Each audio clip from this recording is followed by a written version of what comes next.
2020 has been a year to forget, but on the flip side, stock market performance has been a roller coaster, starting badly and finishing strongly. In normal times, stock markets are often correlated. When one particular region does well, others tend to perform strongly also. For example, when the S&P 500 powers forward, indexes in Europe, the UK and elsewhere also tend to do the same. And when the S&P does badly, these indexes also tend to struggle. This has not been the case in 2020 at all, with an enormous range of performances between and within different asset classes. This has meant some investors have been kicking ass and taking names, whilst others have been left with their head in their hands, wondering why they didn't diversify properly.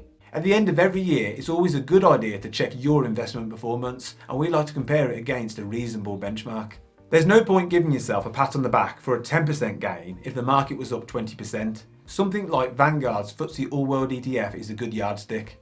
But in addition to this self-review, we're interested in seeing how other investors have performed, just because we're nosy.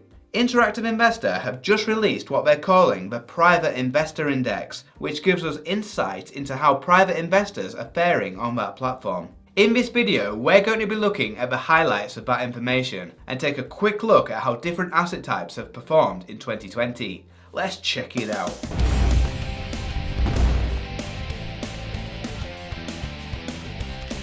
Welcome to Unshackled.com, the investment and finance channel and website that sets you and your finances free. That was Andy and I'm Ben, and if you like what we say, hit the like button and click subscribe. Interactive Investor is the UK's second largest investment platform for private investors and has the biggest investment range that we've seen. They have a fixed platform fee, so is amongst the cheapest platforms for investors with larger pot sizes. We'll put a link down in the video description for those looking to check them out. Now let's get into the video. Average returns. Overall, it seems that the average person didn't perform well in 2020, with a median average return of just 1.8%.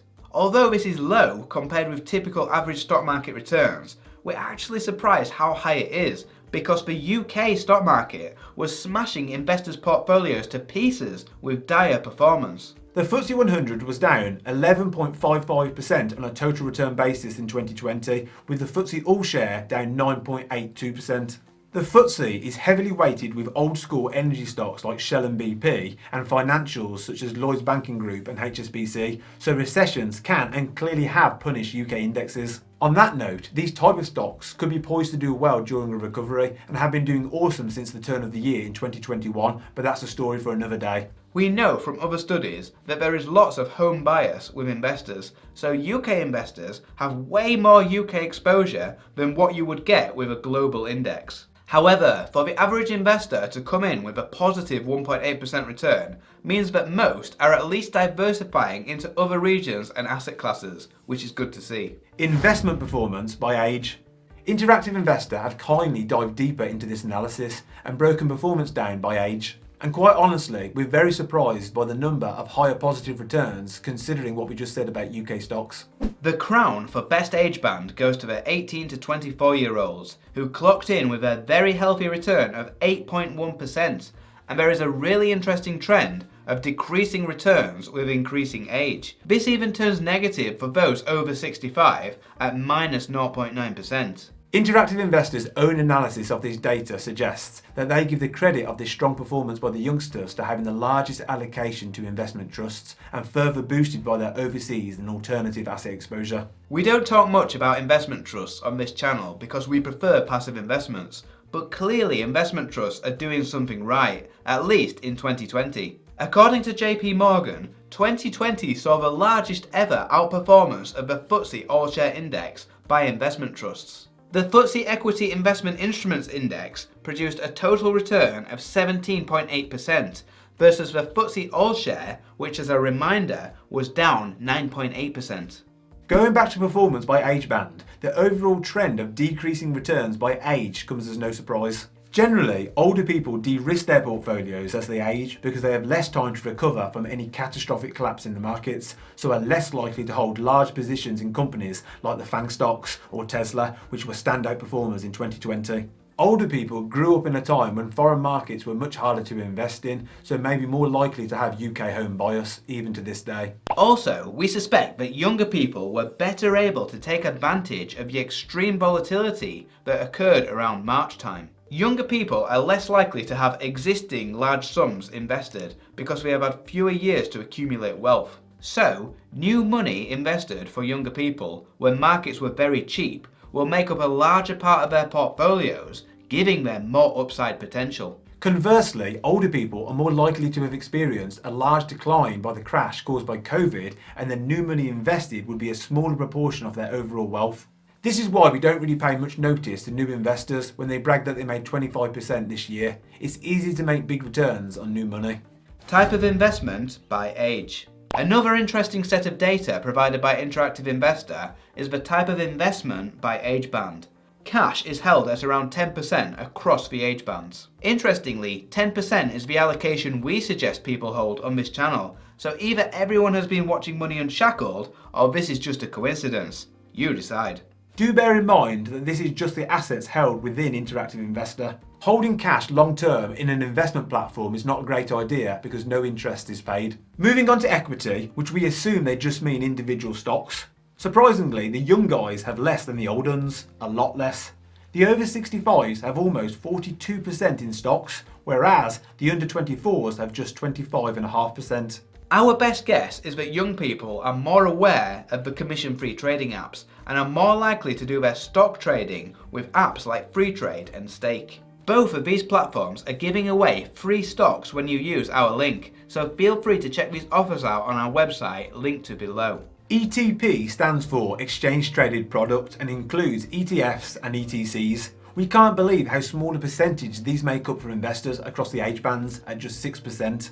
As far as we're concerned, ETFs are single-handedly the best investment product available. They give huge diversification at dirt cheap fees in almost any type of investment. Funds seem to be evenly liked across the age bands. These often behave similar to ETFs if they are passive funds, but active funds are also very popular, although we don't see that split from this particular set of data. What we would have liked to see is funds broken down into more types, whether that be bonds, equity or mixed, and whether they were active or passive. Performance by wealth.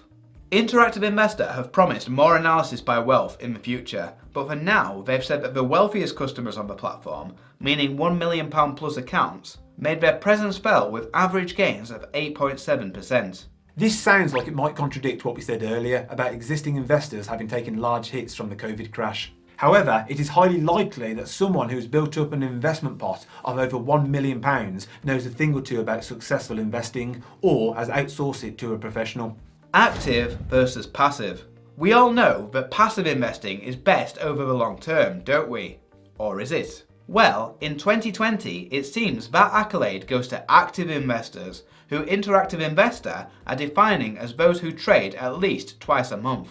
These active investors grew their portfolios by 6.3%, which smashed the 1.8% average. Although active investors won this round, many studies have shown that a passive approach does perform best on average over the long term, and we might chalk 2020 up as being an unusual year. Battle of the genders. Men or women, who's best? We've looked at this fight before when we looked at ISA statistics, but now Interactive Investor have chipped in and given their 2 pennies worth. Men win this round with a 1.8% return versus 1.4% for women. This comes despite the fact that women had more investment trust exposure than men, 27.5% for women versus 20.7% allocation for men. Who's the best? Regional returns. Are Southerners better at investing than Northerners? Well, in 2020 they were. Londoners earned a decent return of 2.94%, which smashed the returns of the Northwest and the Northeast at 0.17% and 0.26% respectively. But the real investing champions were the Scots, who put us all to shame with a return of 3.22%. Those in the Channel Islands beat everyone with a return of 4.56%, but with a population smaller than most towns, we're disqualifying them for not fielding a full team. Asset types, the good and the bad. Looking at total returns in pounds from another Interactive Investor article, the best performing stock market was China with an absolutely phenomenal return of 25.5%. Not bad considering the US has been stealing all the limelight for stock market gains. The US has of course been doing very well themselves, with the S&P 500 up almost 15% and the emerging markets up about the same. If you've seen our video on the Ultimate ETF portfolio, you might recall that we're going quite heavy on all three of these regions, as we're expecting strong returns here for years to come. And right near the bottom is the UK, but this could be a quick turnaround in the near future due to COVID vaccinations rolling out in 2021. Bonds, whether that's inflation-linked, gilts or corporate bonds, have all done very well in 2020. Investors were spooked by the economic harm caused by COVID, and the monetary measures taken by central banks caused lots of money to flood into bonds and push up prices. It seems unlikely that they will do well in the next few years, with interest rates looking like they can't fall any further, but who really knows? And finally, gold has had an awesome year, up over 20%. We never used to be gold's biggest fan, but with all the debt and money printing that is taking place, we are well and truly converts. That's why we now say hold 10% of a portfolio in precious metals to help protect the downside. Question of the day: how have you done in 2020 and what was the main driver of that performance? Join the conversation in the comments below. Thanks for watching. On this channel we talk a lot about personal finance, investing and all things money. And if you want to see more great content, please click the subscribe button below. This is MoneyUnshackled.com. See you next time.